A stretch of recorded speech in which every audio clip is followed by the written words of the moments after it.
So I just finished the sow cow lesson with Lily, and there were a few things that I did successfully, and I think a few things that I can definitely improve on for next time.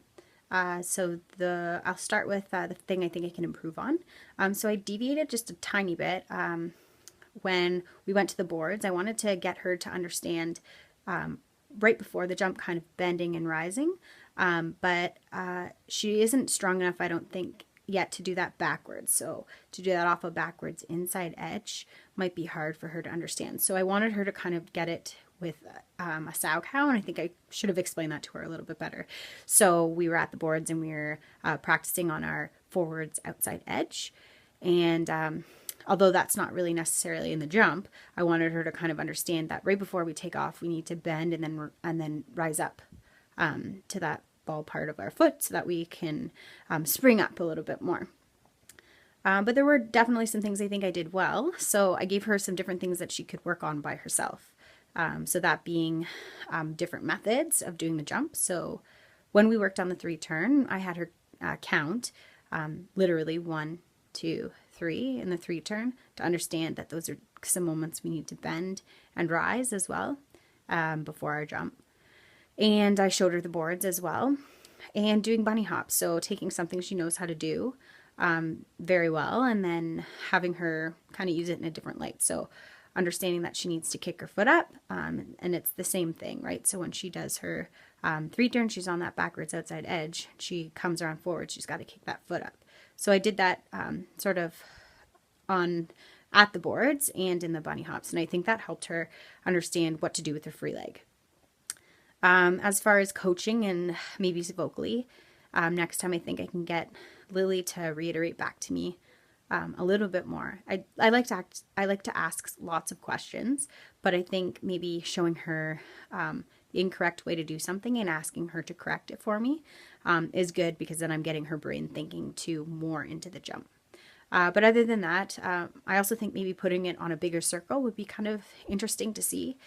So she's just on a smaller circle, but to have her on a bigger circle with a little bit more speed would also challenge her as far as the jump. So those are definitely some things that I'll take with me and work on for the next lesson.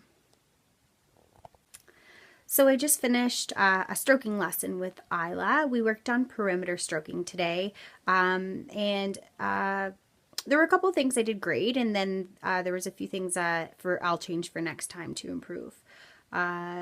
I deviated a little bit. I really wanted to work on perimeter stroking, but after standing with her and kind of seeing her stroking, I saw that we needed to work on some details and on her technique. So we didn't end up going around the rink again. It was also kind of a busier session, so I wanted to kind of have some one-on-one time and work on those finer details. So I think for next time, I just kind of have to pay more attention to the time of my lesson and try to go around the rink again. But I do think that I was still a successful lesson. And that's because we did work on those smaller details. I also kind of, for next lesson, want to think about her toe picks. So I find that she's pushing a little bit too much with her toe picks. And then when she turned backwards at the end, her back was a little bit forwards.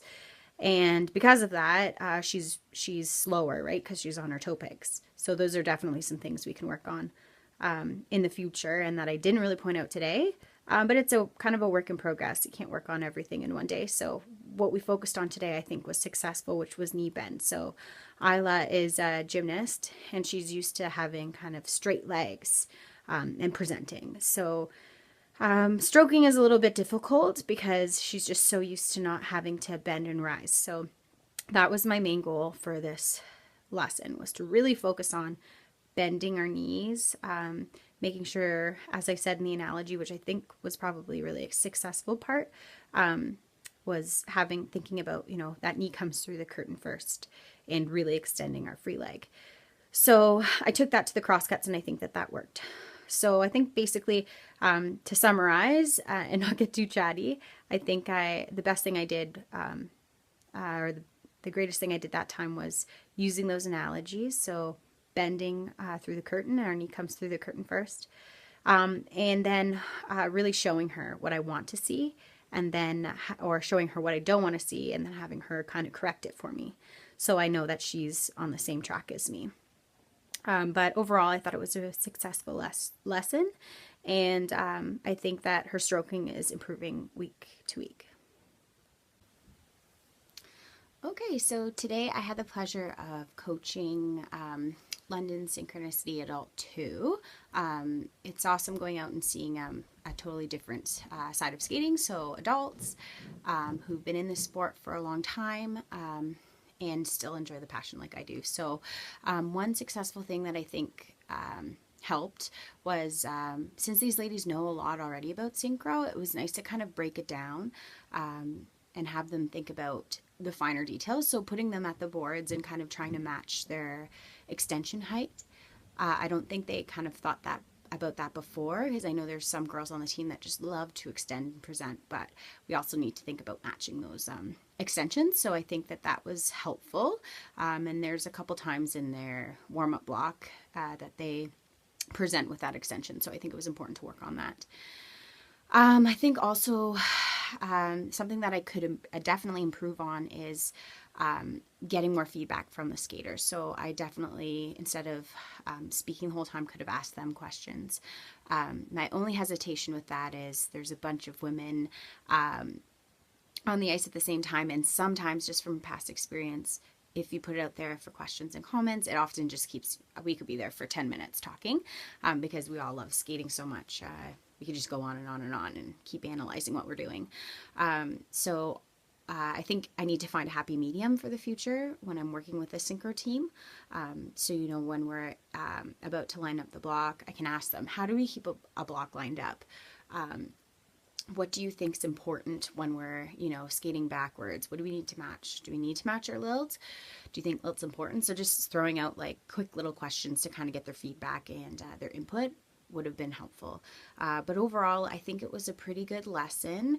It's often hard with synchro sometimes because you need someone to play the music for you, and it's a lot of running back and forth to the music box or by showing and doing and then having them do it. But overall, I had a really great time and I think it went well.